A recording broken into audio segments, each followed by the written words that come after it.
Hello viewers, you are now watching African Folktales by EC. Please subscribe to this channel and thank to those who have subscribed before.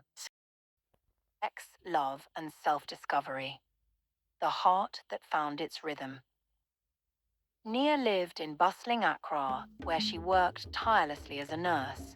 At 32, her life seemed full, but something was missing.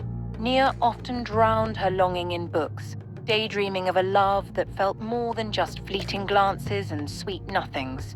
She wanted a connection, raw, honest, and life-altering. One day, while at the hospital, she met Kwame, a musician who had come to visit his ailing grandmother.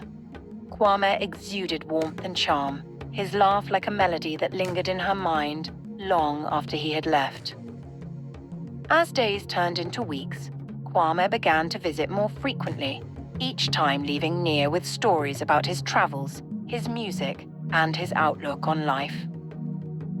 It wasn't long before Kwame invited her to one of his performances. Nia hesitated at first. She didn't know much about music beyond the soothing tunes she played during her quiet evenings, but curiosity won.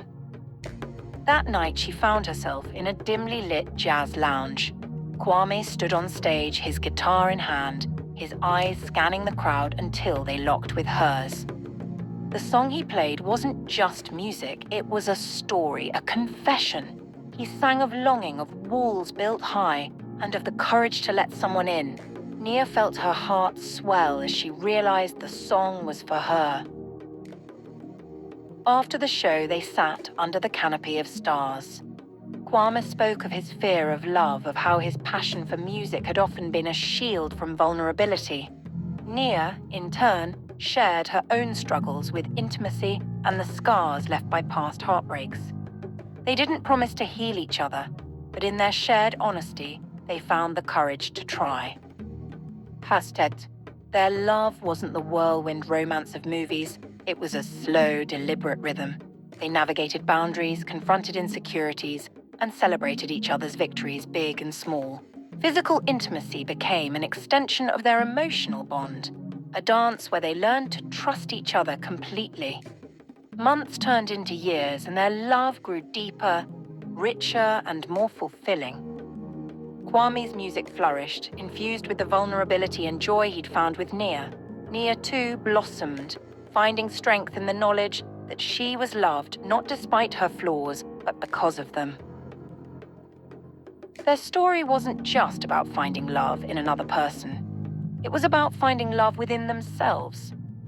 Together, they discovered that true intimacy, both emotional and physical, requires trust, patience, and the willingness to be vulnerable. As they stood hand in hand years later, watching a new generation of lovers swaying to Kwame's music, Nia whispered, "Love isn't a destination, is it? It's a journey, a rhythm we create to you together." Kwame smiled, pressing a kiss to her forehead. "And we've only just begun."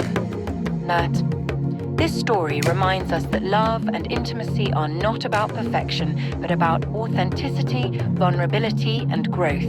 It's in the willingness to let someone truly see us that we find the most profound connection.